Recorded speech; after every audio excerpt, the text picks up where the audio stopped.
Welcome everybody. Welcome to our 6th Construction Innovation Meetup and the 2nd International Meetup of Climb Consulting Group. So thank everybody to be here with us again. And today our subject will be gender bias in construction industry. And the question I have is if that people that are here online have already felt any bias due to gender in our daily routine in construction. My name is Daniela Viana. I'm here and I'd like to thank Climb Consulting Group, Marcos, Bernardo, and Santiago for the opportunity to be here and moderate this important topic. I'm a professor at the Federal University of Rio Grande do Sul, and I'm very pleased to make this moderation in this very important topic. I would like to remember that since the beginning of 2020, Climb decided to call interested professionals around architecture, engineering, and construction to talk about innovative approaches toward construction. Due to the current situation, the meetups are not in Climb's office anymore, so where we could offer some coffee, beer for all, for all of our guests. But feel free to enjoy this moment with knowledge and networking with those specialists that are here with us today. So in our meetup, we look for an important research developed regarding gender bias in the owner, architecture, engineering, and construction OAEC industry. That's why we bring to our July meetup the results of a research developed by Paz Arroyo, Annett Schöttle, Randi Christensen, Alves, Dayana Bastos Costa, Kristen Parrish, and Cynthia Tsao. That was published in IGLC of 2018. The numbers are very impressive. Did you know that 89% of women versus 21% of men feel negatively affected by their gender? And 32% of women, as opposed to 0% of men, frequently or very frequently feel negatively affected by their gender in construction industry. So now let me present our hosts. Annett Schöttle is the head of Refine Munich and senior consultant at Refine Projects AG and co-founder of Collab Decisions. Annett Schöttle is a passionate researcher in the area of lean construction and collaboration, specialized in the topics of incentive systems, tendering procedure, decision-making, and inclusiveness, published in several papers. She was visiting research scholar at Project Production System Laboratory, P2SL, University of California, Berkeley, to collect data regarding project delivery system for her PhD thesis on construction projects of the capital programs of the University of California, San Francisco. She was also a research fellow at the Department of Engineering and Construction Management of Pontifícia Universidade Católica de Chile, working with Paz Arroyo. She is in the final phase of her PhD at the Karlsruhe Institute of Technology and is the head of Refine Munich senior consultant at Refine Project AG, helping project teams to understand and implement lean. She also trains the decision-making methods, choosing by advantage, and developed concept for the worldwide implementation of CBA for a German multinational automotive company. Moreover, Annett is one of the founders of and co-director of the non-profit organization Collab Decision. And Paz Arroyo is the quality manager of DPR Construction and co-founder of Collab Decisions.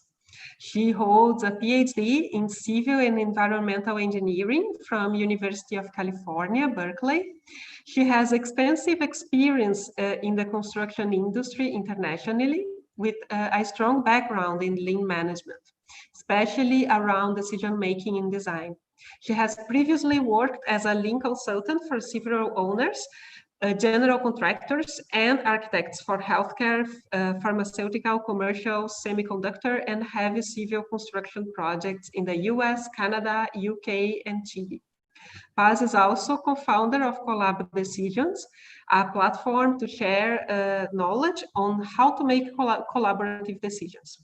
As a quality leader at DPR Construction, she brings an extensive background to implement a behavioral approach to quality, using her experience in lean and collaborative decision-making to active change in the organization. So, girls, the floor is yours. Thank you so much. Yeah, thank you for sharing this topic with other people. Let us speak and having today a discussion, especially internationally, because I think gender bias is something that is affecting all of our lives everywhere in a lot of situations. So thank you again for setting up this this meeting to all of you. Paz, you want to start? Yes, yeah, thank you so much for that introduction. It's great to be here, and thanks for organizing again. So can you go to the next slide, Annette? Sure. Thank you. So yeah, the topic today is gender bias. So since we're talking about research, I really want to make sure we all understand what bias is. And bias is just a deviation from what is normal, what's the norm. And this is according to social norms. So it's something that changes over the years. So obviously it depends on the culture around us. And what is very important is to notice that bias can be conscious or unconscious. And typically I will say we run into a lot of more unconscious biases. And we're gonna talk later. It's really nobody is free from it. It's really something that we all have it.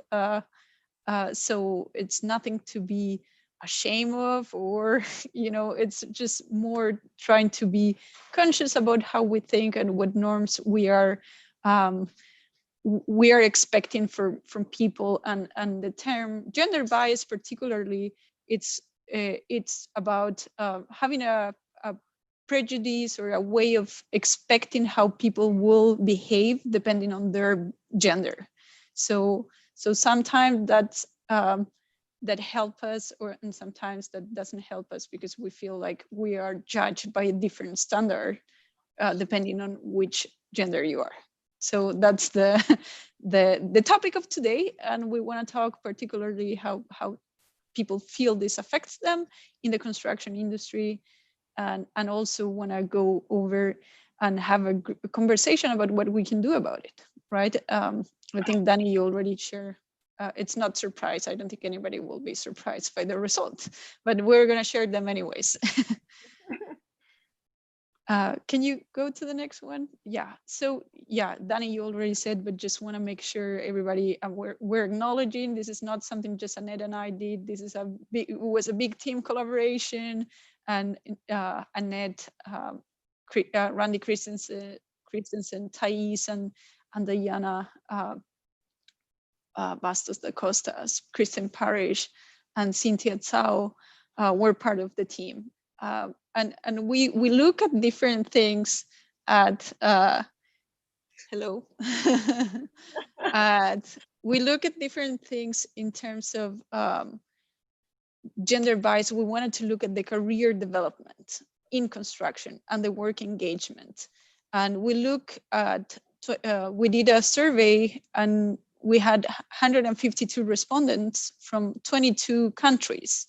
We asked this to men and women. We did the questions, we made the questions in a way that it wasn't, we were not trying to get an answer, like trying to make it very neutral. So we had about half and half women and men respondents, so we could actually analyze the data and understand what people is telling us and how they feel their gender affects their career development in construction industry. So Annette, it's gonna break down a little bit the the results of the survey? So this is quite like a lot on one slide, but when you see those numbers, we didn't ask only about like gender bias on a negatively way, because usually people assume that gender bias is a negative thing. So we asked them neutral and ask about positive and negative effects, if gender bias has a positive and negative effect. And what was super interesting is that when you see the left side in comparison to the right side, which shows the males, and left it's the answer of the female respondents, you can see that the female respondents are way more affected positively, but also negatively by gender bias. In comparison to when you see the males, it's like 79% do not feel any kind of negative effect based on their gender, right? When you see that with the females, it's like all the blue colors show they are somehow affected. Some are more affected, others are less, but you see a lot are very frequently affected by negatively because of the gender. But on the other hand, also they feel quite sometimes also in some situations positively affected by their gender. In comparison with the males, they do feel a lot of, this is quite interesting, right? They do feel a lot of positive effect based on their gender. So this means there is a gap. If you be a female or a male, your gender is affecting your work situation and your how do you say, like your promotion or how you get interacted with other people. So that's very interesting that females feel both ways, negatively and positively, way more affected than male. On the next slide, what you see here is we ask about the recruiting process. Do they get more rejected? How do they feel about being rejected? And a lot of them, because we also let always comments, field of comments, so they could also reply based on the questions and answer why they feel this way, or which kind of situation happens to them. And some of them also shared with us that they do have these direct questions about family plans, right? And which usually do not have a positive effect on your recruiting process, right? Because a lot of companies still think if you're going to have a child, you will not be able to really buy in your job, right? To really lean in, you could say. And so you can see like that over like 35, like almost 30% of the women had like this situation where they felt rejected directly or indirectly. Like comments were made, and also it was directly said to them that they're not going to be, that they do not going to be recruited. And then on the next slide, when we have like two situations, we have one time the rejection, right, based on a job, but we have also like a delay in promotion. And this is the same. It was very interesting when you see like we have almost half and half for male and female answered those questions. We had like no men were saying, oh, I feel a delay in promotion, rather than a lot of women in comparison feel a delay in promotion, right? And also there we got comments back that they feel there is a difference, even though they're doing the same job, they put the same effort in this job. They do feel there is a difference in salary, and they do not get promoted as fast as their male colleagues.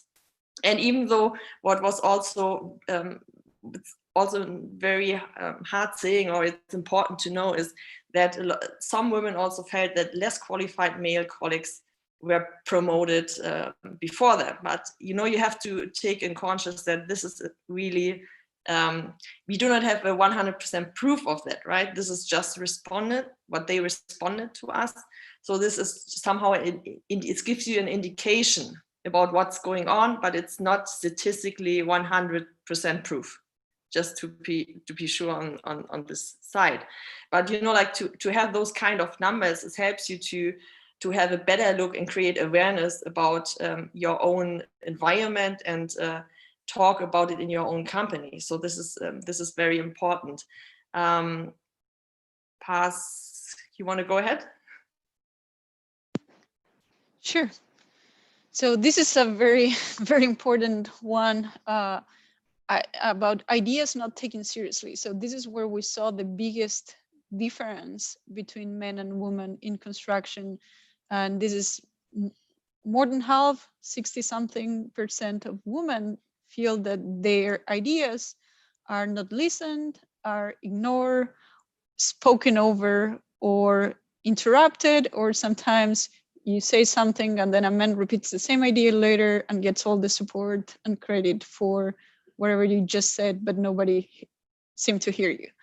So, or not being recognized for the idea. So this is something we saw across, and that really surprises us because it's something more that happens in the daily work environment. So that's really interesting. And of course, yeah, we want to do something about it. So if you can go to the next one, Annett.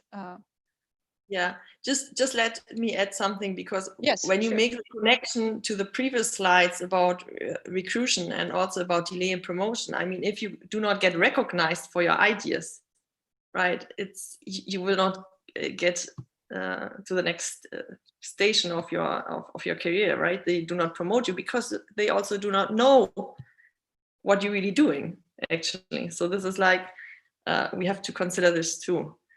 Great point. Yes, absolutely. And then this is something interesting that we saw that it really surprises, that we were looking at people that reported that they were working in a lean environment versus non-lean environment. We are, many here have done a lot of research in lean and within the construction industry, and we saw that actually in intense lean environments, this gap of ideas not taken seriously from women was even larger than on the other projects. So this was hard to explain for us. We thought maybe because when you're in a lean environment, there's just more people trying to express ideas than non-lean environment in general, but still something to dig more.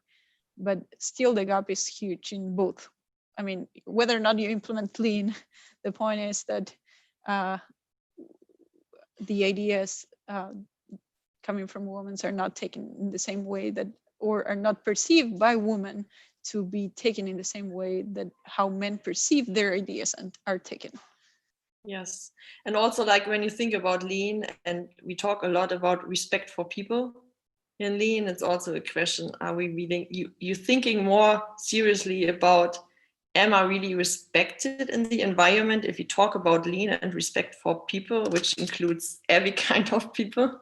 So I think this is also a point, like, this is also shown in other studies, that when you do lean, or you got into the lean culture, lean mindset, and you understand the lean philosophy, you are more questioning your own processes, your own environment, than if you're not having this kind of mindset. So this could also be an indicator, but again, this is like, we don't have the proof for that right now. It's just an interpretation.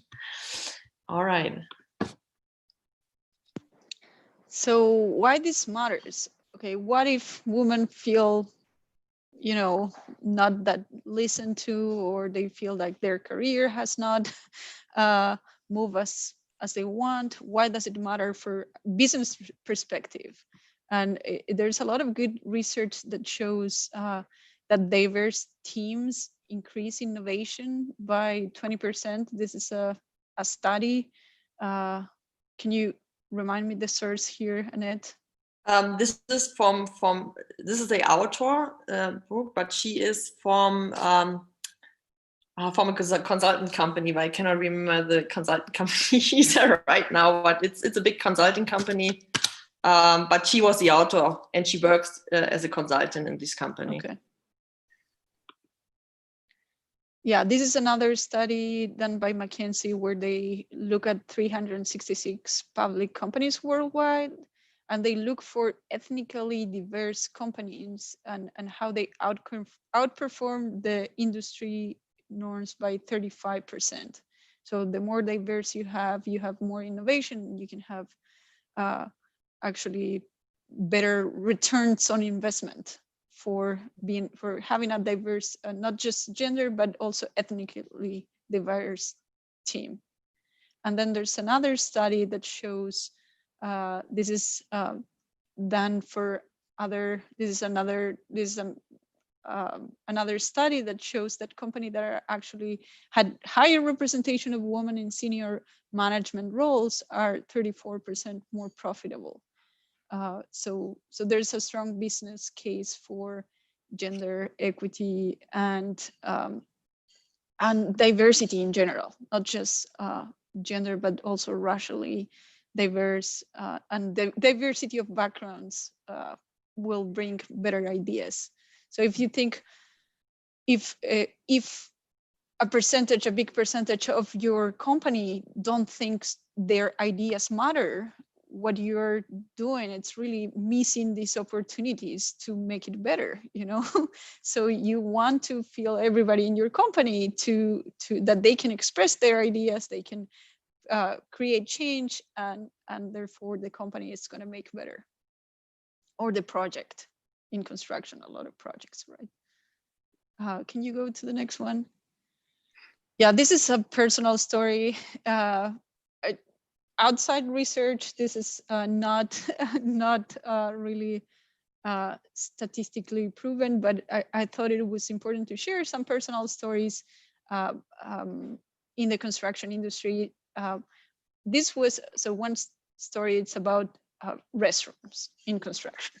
So we had, I was a junior engineer, just came out of school. I have been a couple of years working, and there's a company or a project executive that asked me, hey, do you have classmates that are just graduating that wanted to go to this project? And so I reached out to my friends, got their CVs, and then meet with this project executive and give him a list of CVs of friends of mine that were recently graduated.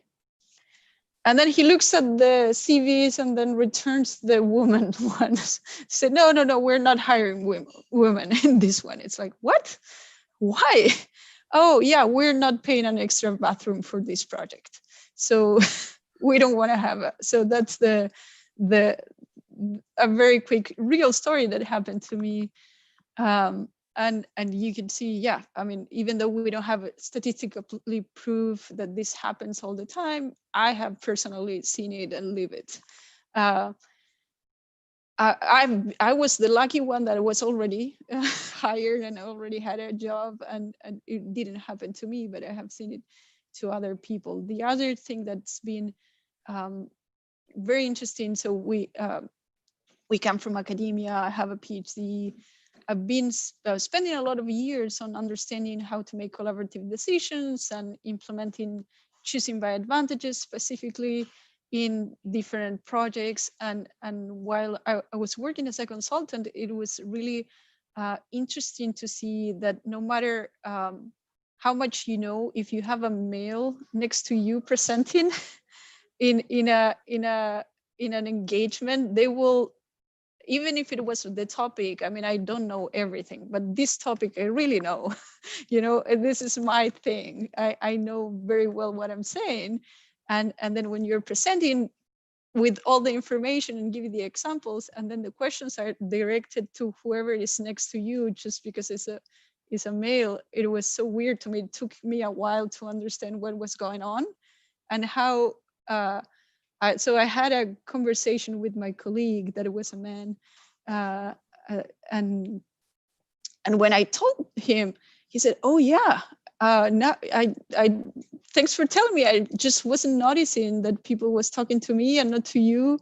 And and then he then started to be a lot more conscious and speaking up. And then when something happened, he will redirect this to me and say, "Yeah, actually Paz has this experience and she could talk to it," you know.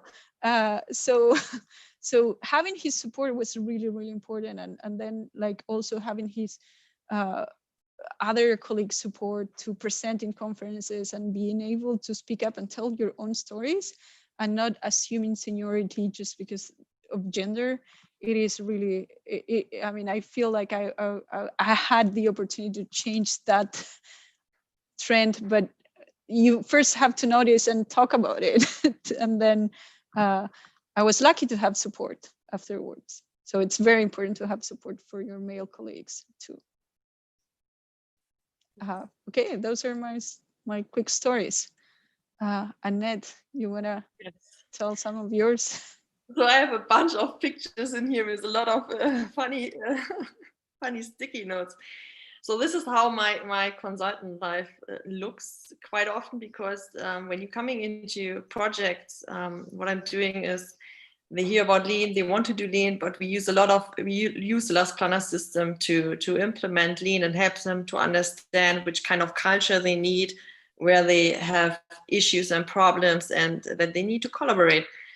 So I'm doing all these kind of workshops, and I'm running those Last Planner meetings, right? And in the design phase, you have usually a bit more female than on site, but the site is catching up actually. You see nowadays more female also on site, but right now, or also on this, like when you see on the left-hand side on this project, there was just one female construction manager on the site, but it was a great team. But the funny thing is, like, usually you come, especially when you come to site, but it's also happened in the design phase, when you have like people who are longer than me in the business, and they see me and they think like, are you doing this training? I'm usually doing a one-day training where I really do a simulation so that they understand the Last Planner system and see how it affects their work, how it can affect their work. So you make them to understand the method, and also to for them to really want to do this, to implement this, because usually it's not their decision on the first place. And so when I'm starting with those workshops and I'm entering the room, everything is prepared, and you can see, like, when they coming into the room, they look at me and like, is she really doing this? I mean, it's like, this blonde girl, is she doing this, and she will be on site? She will be really doing this kind of meetings with all those guys, like, and you have like a bunch of guys from, I mean, 25 till over 60 on site, right? Really people with a lot of experience, and like from the foreman level to project manager. And I'm like, and I like my smile, it's like, well, yes, I do. With my eyes, I give them the view, like, I do this. Don't worry, nobody else is coming up. It's me. I'm doing this with you. And but then quite easily I get it often in access to them, and I listen to them, because what I found also especially on sites, is that there is quite often missing that they are not listening to each other, and they have to tell you a lot, and they have a lot of problems, and they want to tell, but there's no room to tell it. So the other hand is also that this is something where you see there's a gap, there's a gender, because I experienced also, if you come with a male colleague, they look right away to the male colleague quite often, right? So you have to have a strong voice to make clear, okay, this is my place here, like, I will do this with you. And on the other side is also when you being on site, what I also experienced is this is a positive effect actually, because there were like sometimes when it's new, when it's a pilot, like people from a very high level are coming to see what is going on site, how is she doing these meetings, or how are they doing these meetings. And what also happened to me was that, like, really the CEO came later to me and say, like, oh, this has to be done by a female. Like, they really behave very great. It's a better behavior now in this room, like there was actually a positive effect too, right? Because it's also biased at the same time. So you have it from both sides, and you have to work with it. So today, for example, I was on a site, I was doing a milestone phase plan, and then like a guy who's like, there were only guys in the room, just me and the process analysts were female. And there was a guy who was, I think almost 60 or something, right? Really knowledgeable. And then he made like quite a sexist joke. And I looked at him and said, like, come up front, you can do this. And then he was like, but I'm doing it with a smile, because he was not aware of it. He didn't thought about what he's saying.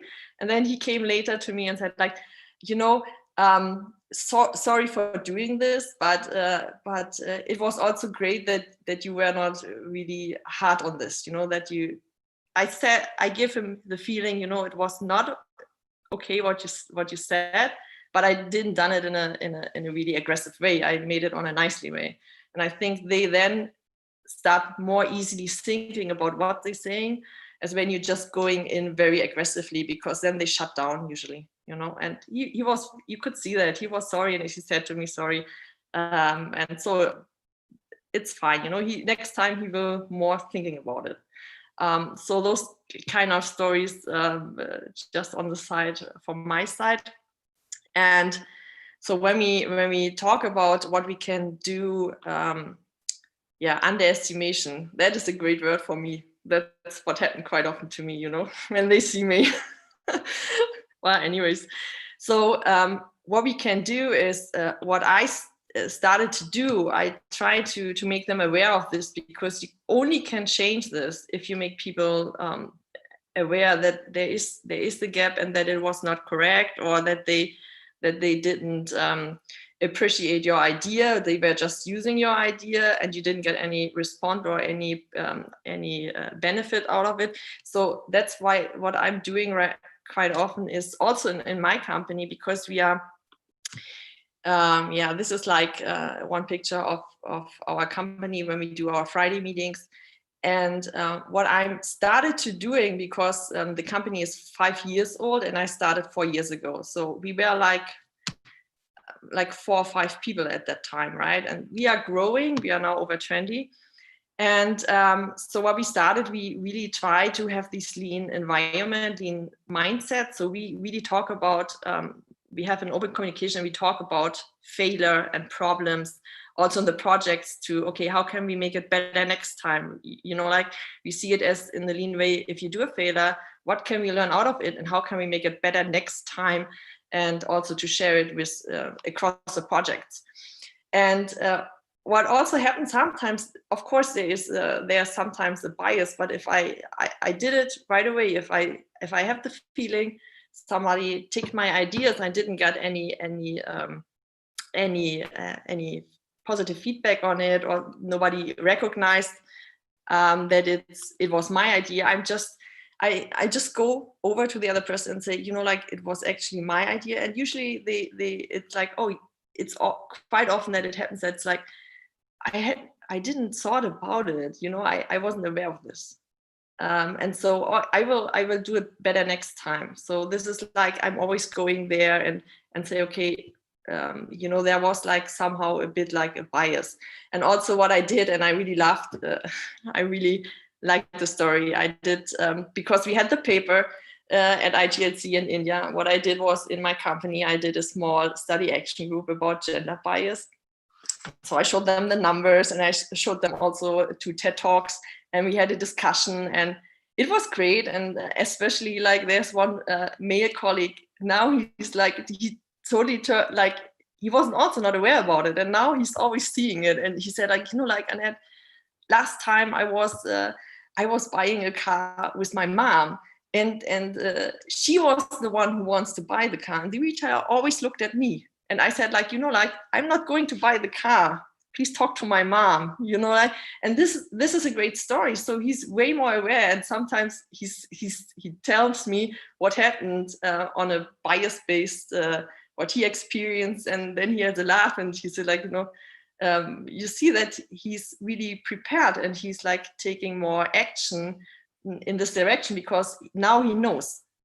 So now he knows that there could be a gap, or he sees the gap. He started to see, and this is great. You know, when we talk about lean, you always talk about go and see. So now they're starting to see. It's not only about him, the other ones too, but there was just one story I can tell from him. So what we try is really to go with the lean culture. We have flat hierarchy anyways in our company. And even on the weekly plus delta, you can bring up deltas also on bias topics. So I think this is great that even though we have a lot of male colleagues, actually we are almost half-half in our office, but it's great that they have this kind of openness that you can even talk about gender bias, you know, because quite often it happens that people feel like, now she's talking again about it.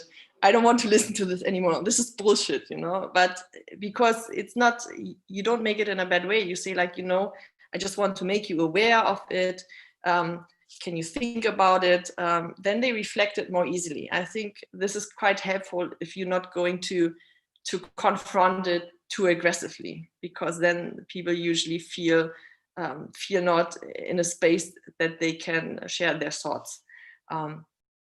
Yeah, so that's how we doing this way in our company. And I know it is hard also for the women in our company sometimes to speak up, right? Because when you think about how you were raised, I mean, how you grow up, what you experience in school, at university, on a previous job.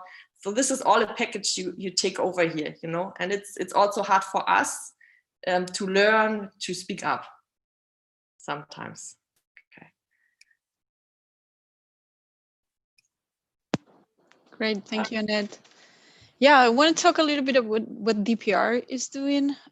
Feel very happy to share what DPR has a very ambitious mission of to be most admired by 2030. So this is this includes having a vision for diversity, equity, and inclusion, and this is the company pledge, a workforce that reflects the rich diversity of the communities in which we live, work, and serve and build. So we want our the employees to be seen as diverse as the communities we serve.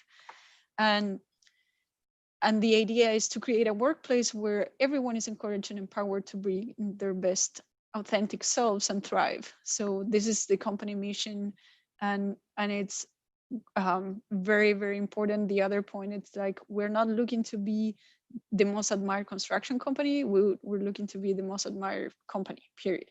So it is very, very challenging, and also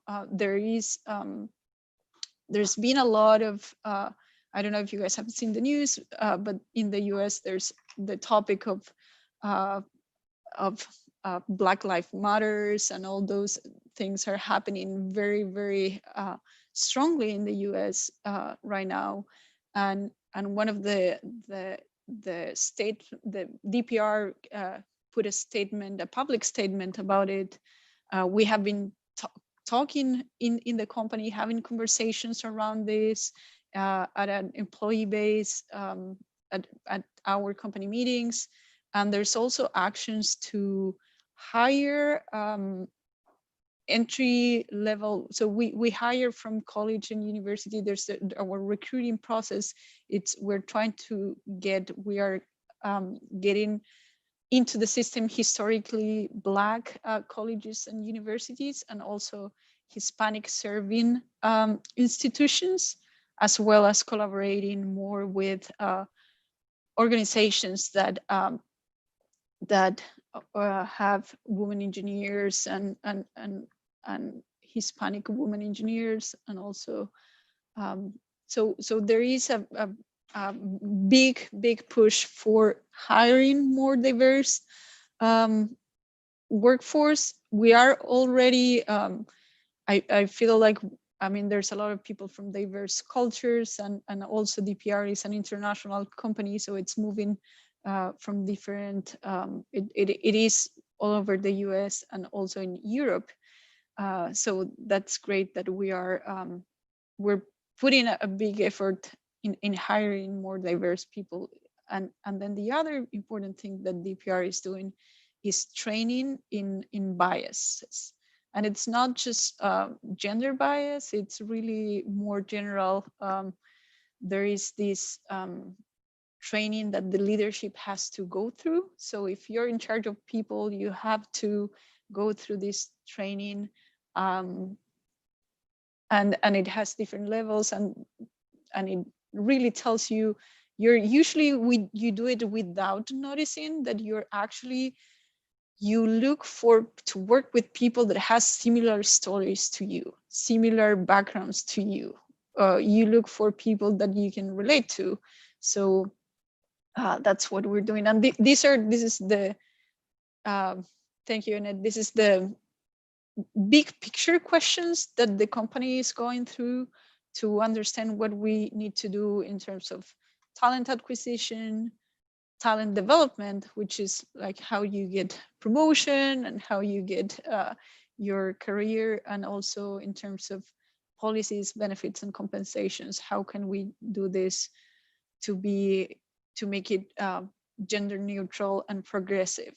So there's a lot of questions. I think we're having the right conversations, and there are actions that are being taken, and still a lot of work to do, but it's really encouraging to see and also feel supported to talk about this, to participate in events like this, and being open about talking about gender bias. So this is, I'm very happy. Future is bright. This is another important point. Our brain creates bias naturally. The other way that I hear this, if you have a brain, you have biases. There's no way around. So all of us, we do it. I mean, it's not like we can choose when we're biased or not. It's really whether or not we want to be conscious of what we're doing it, and really bring this to the little things you do every day, to the meetings you have, how you listen to people. Are you creating space for everyone in your meeting to speak up? Are you making sure that the women that are sitting in your meeting are being listened? How are you spreading the time in your meetings? How are you, if you're the boss or you're the leader, are you speaking before everyone and putting your ideas out there and not really listen to others first? So are you looking for hiring people that looks like you, that came from your same background, from your same school, from your same gender? Ask these questions. What are you doing? So yeah, let's discuss. Oh, girls, thanks a lot for the presentation. I think these initiatives that both of you have in the companies are really great. You are multiplying the things of getting people aware of the gender bias. So we had a lot of different comments here. Lots of people say, great topic. A lot of women that I admire a lot make. So we have here a comment from Clarissa Biotto that you probably know from the IGLCs. Yes. She said that last Monday I was in a meeting and I made a comment to suggest an improvement in a game. Then a woman started explaining to me what I already know about pool planning. Even women underestimate women. Mm-hmm. Then the worst happened. A man explained the same thing she said to me. Seriously, I got really angry about it, mansplaining. Yeah, that's a very common one. Great story. And hi, Clarissa, thanks for being here. Do you have any strategy or ideas so on how to respond to that, Annett or Dani? I will add it to you. Sure. Shall I respond now, or I don't know. I think like I mean, the point is like if somebody is repeating what you're saying, you should sometimes just tell them, you know, like the other one said it before. What is the difference on your thought? Because I guess maybe he was not listening. So, but it could also happen that I get this mansplaining also, but sometimes not only mansplaining or women's-plaining, or however you want to put it, or person-splaining, I don't know. But you need to be conscious, was it really that about two facts? Was it really that is mansplaining? Or was it that people didn't understand each other? this is also where you need to be a bit aware of, because it could happen that the other person got it in the different way, you know, like, or interpreted what you said differently or processed what you said differently. So we need to be also a bit aware of those kind of things.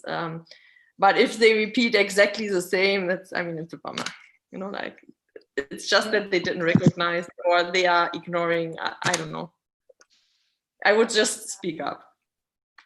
Yeah, that's a good, and I think that happens. I think everybody had that experience, and I think so too. yeah, and it's, so one thing is to come out to, I think coming out of curiosity, I think it's a good question. So how is that different from what I just said, or what is your perspective, you know, like maybe coming from a more curiosity point of view, like as you said, Annett, like how are you adding to what I said, or how would you want to change what I'm proposing? Yeah, or I mean, and sometimes you need to look at opportunities to speak at one-on-one. I mean, usually if you're in an open meeting, people will get more defensive. But if you, I mean, at least in my case, when I have had more successes, when I can have a one-on-one conversation, and sometimes just write down what happened, so you can remember and tell your story and how you lived it, because the other person is thinking about other stuff, they have other things in their head, they don't have the same worldview than you have, right? So just being able to express how you see it and how that affects you, maybe in a more private setting, I think it's also valuable if you can do it. I have to say that I love this strategy of saying, what did you add to my first idea? I hope to use one day this strategy.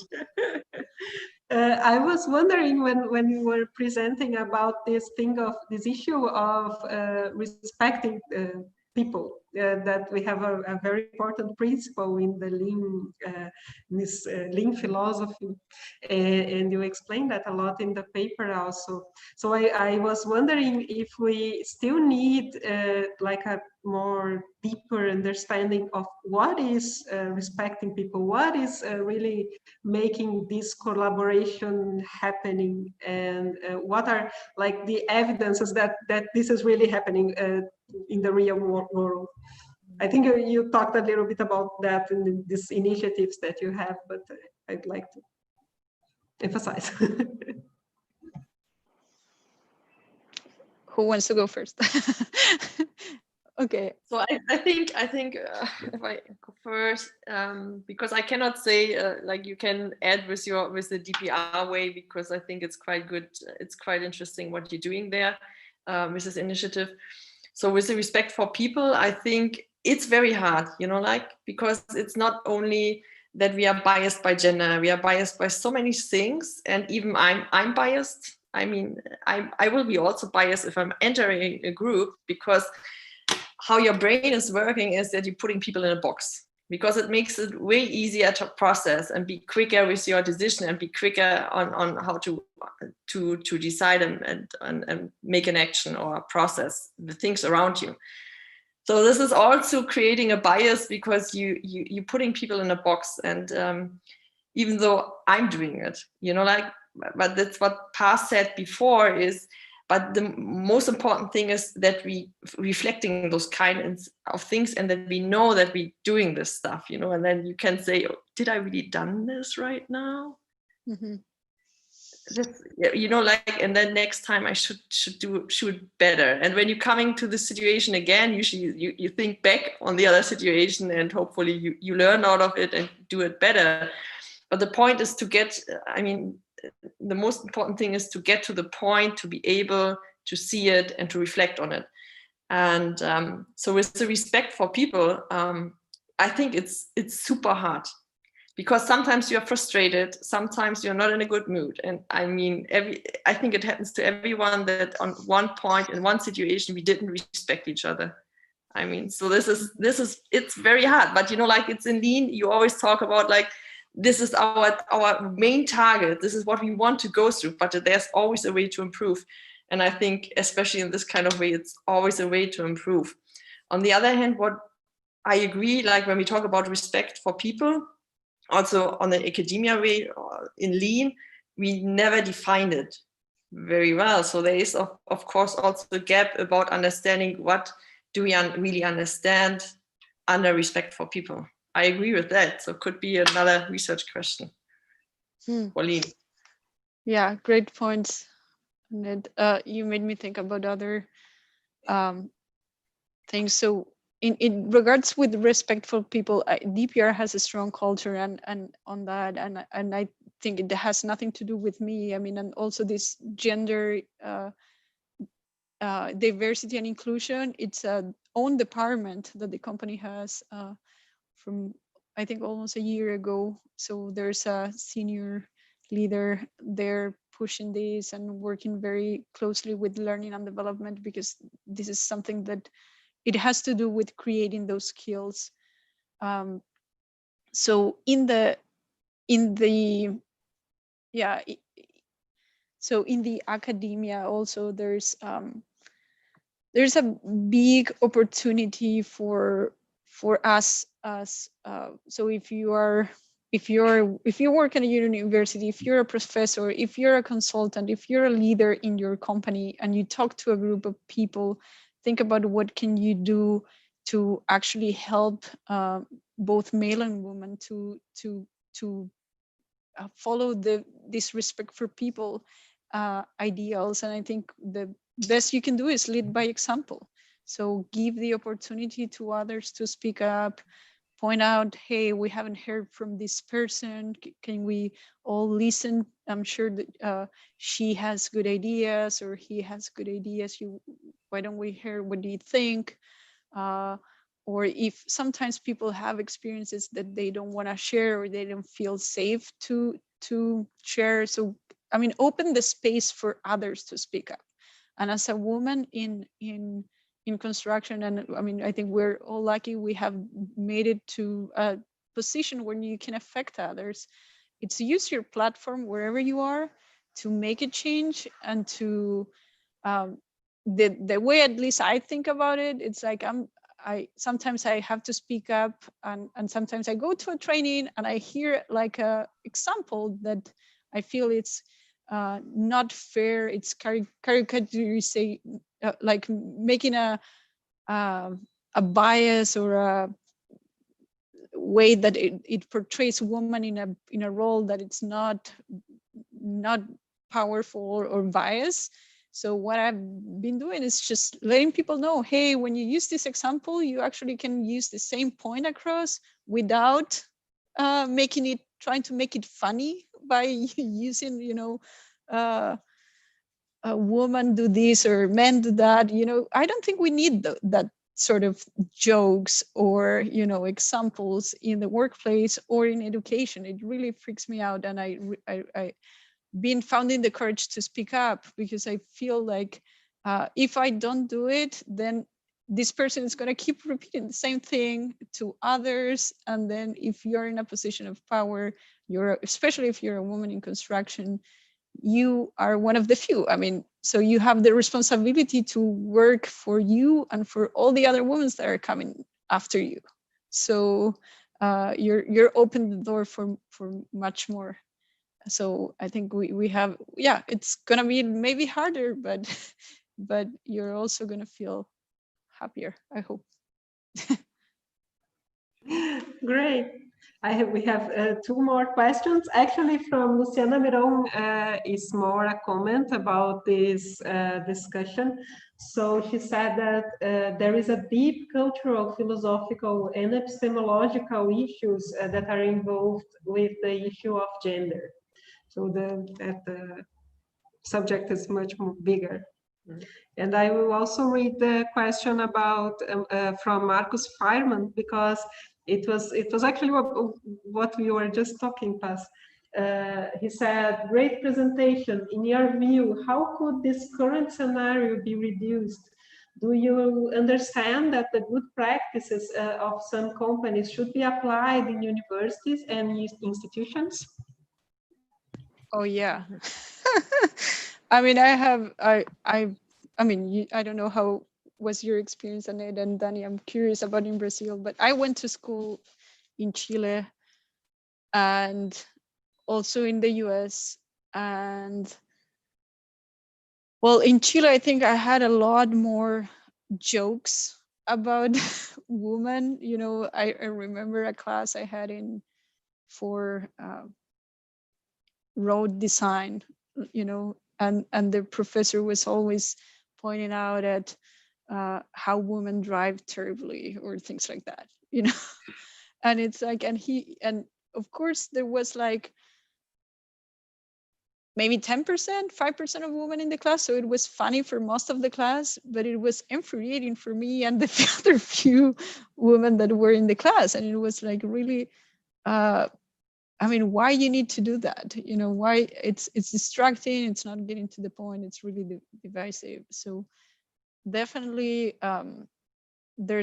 I hope there's a change in culture. And I think for universities, I think training on this area for professors will be very, very important. I also felt like when I went to Berkeley, I had to, I was applying to be a teaching assistant, or so if you want to work in a class, they just don't assume that you know how to behave.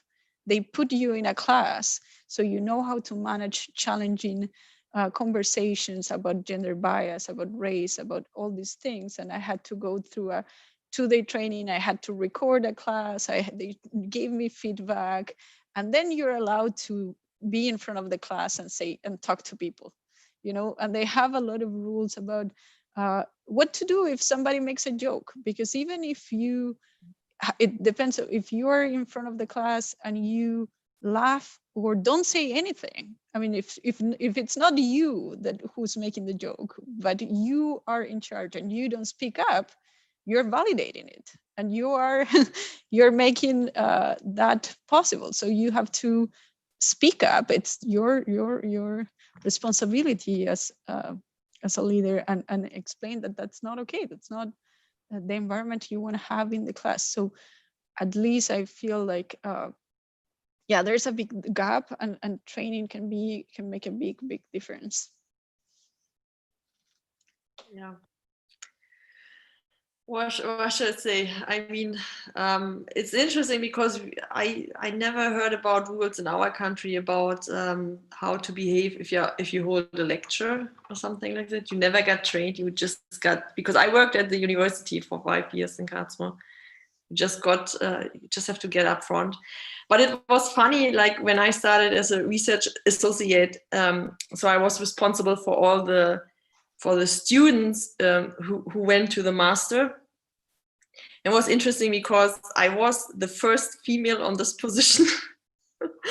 Usually it was only guy, because it was on construction management and you have a lot of more male students than female students.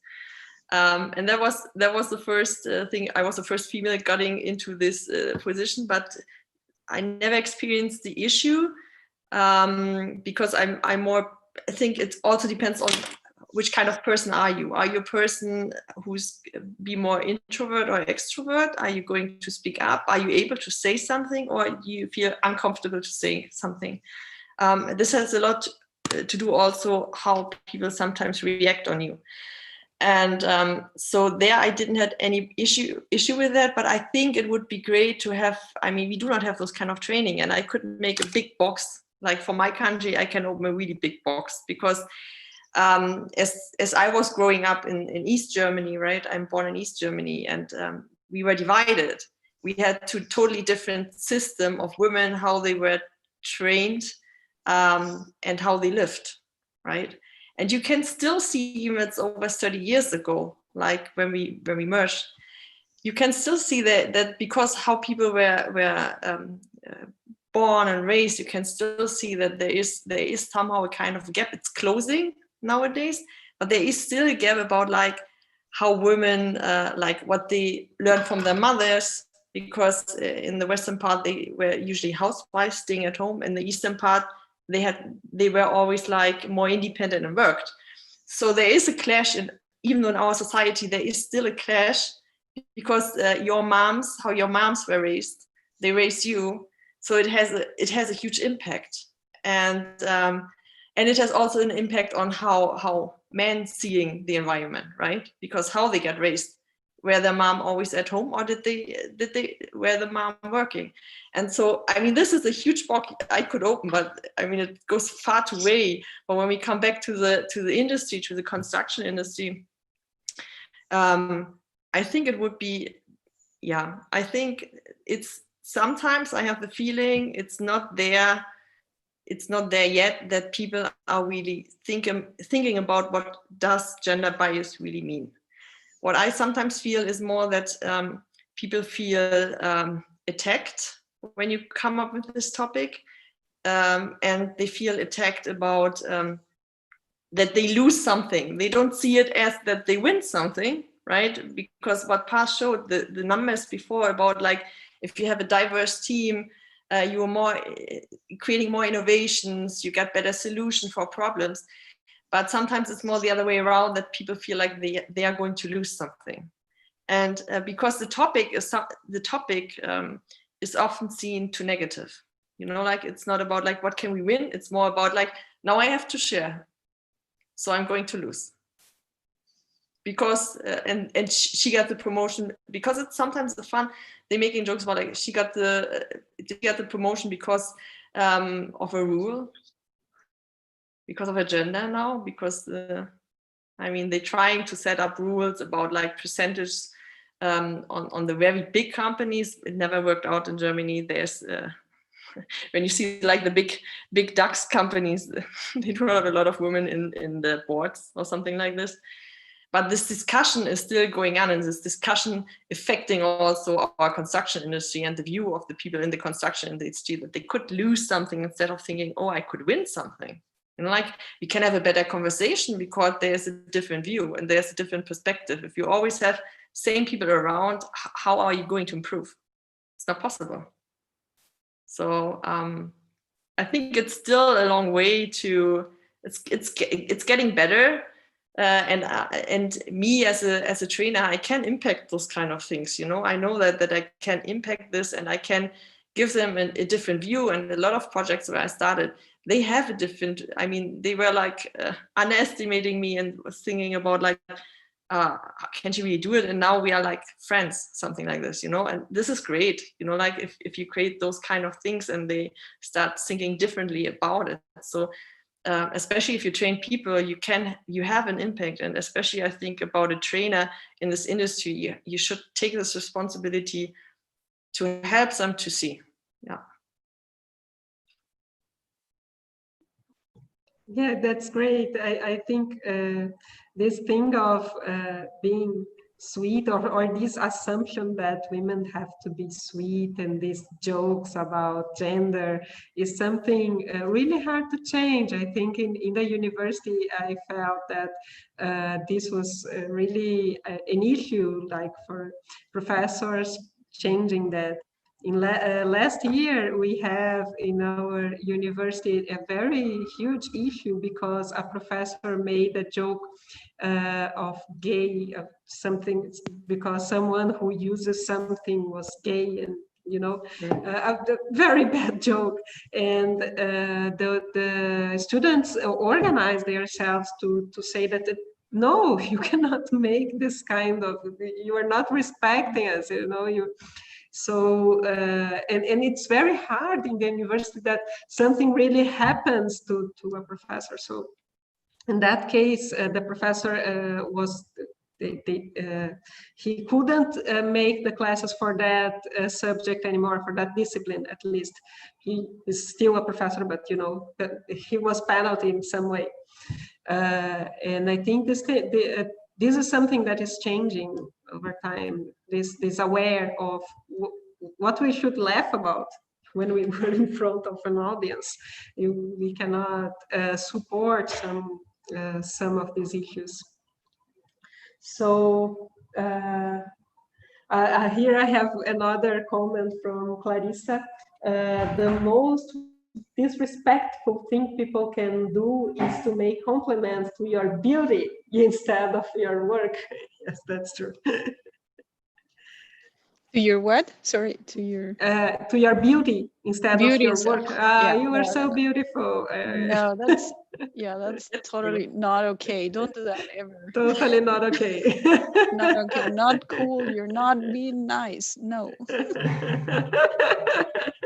Please not be nice. Yeah, no. Yeah, you're talking to somebody that has ideas and initiative. How the person looks has nothing to do with the work. Has nothing to do. So, That's the important thing. yeah. I was wondering when we start to organize this event that we have something in common that was studying with Iris Tomerlin. And when I was in the US, she had won the Purify Construction Research Award in 2014. And this award exists since 1986, and she was the first woman to get this prize. So it's like a big issue, it's something that we really still have to discuss about this gender bias. Dani, we had a discussion, like also Paz and some others and me, and we were talking about, like this argument which quite often comes up, like in construction industry, we have such and such percentage of women in the industry, like however 3 or 10 or 13 or 20%, and that's why we have so many males on conference or as speakers or as running the system, and then you feel like like when you really bring it down, not on a percentage base, if you're putting it in absolute numbers, I always feel like there's a lot of opportunities. There's a lot of women just reach out.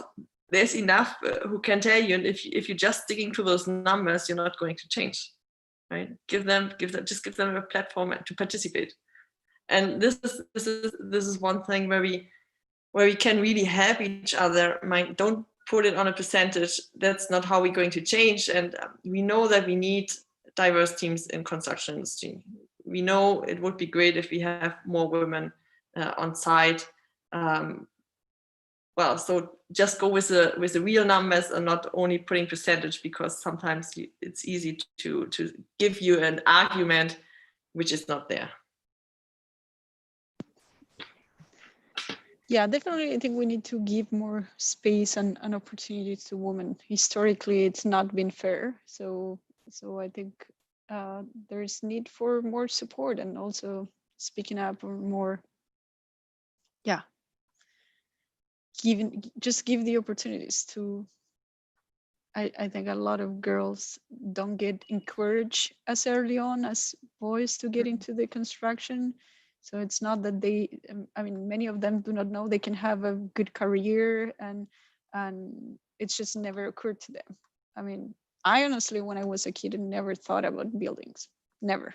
It was something that came out later when I was in university, and I thought, oh, this is cool, this is interesting.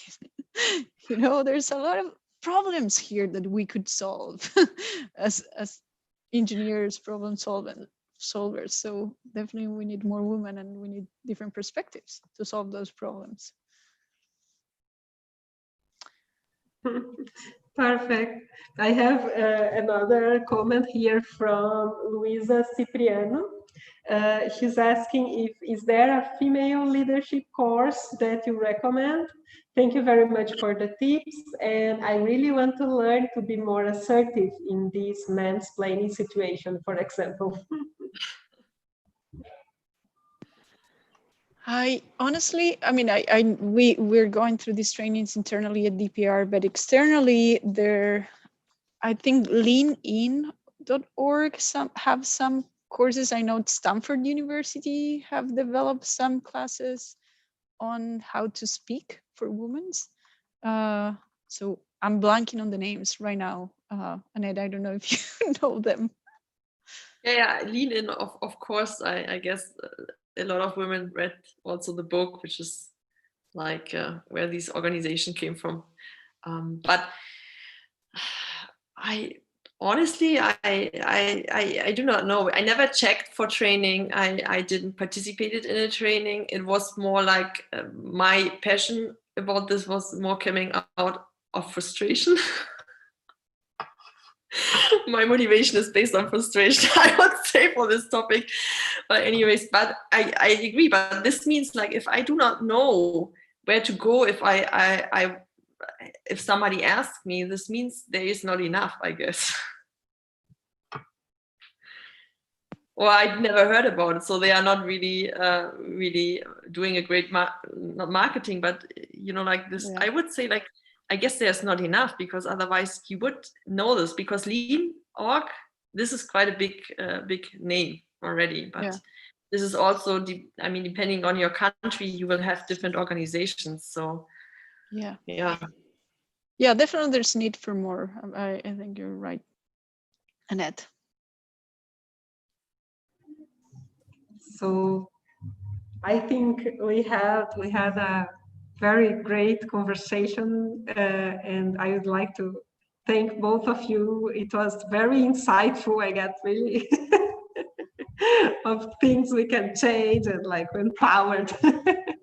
So I would like to call Santiago to make the final comments from Climb. Come, Santiago. Hello. I'm Santiago, one of the partners of the Climb Consulting Group. This time I'm the chosen one to say goodbye, sadly. Oh well. As Dani said, first of all, and from the Climb Group, I would like to thank you all of you for being here, discussing this topic. Annett, Paz, and Dani, all of you, we love your presentation. We are very grateful to you for sharing your experience, research, and knowledge.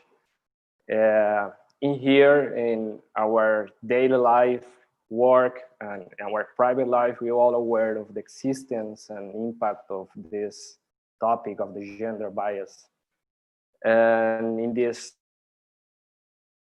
or how to overcome it, how to change the situation, and not just in the construction or architecture, engineering industry, but in our daily life as well.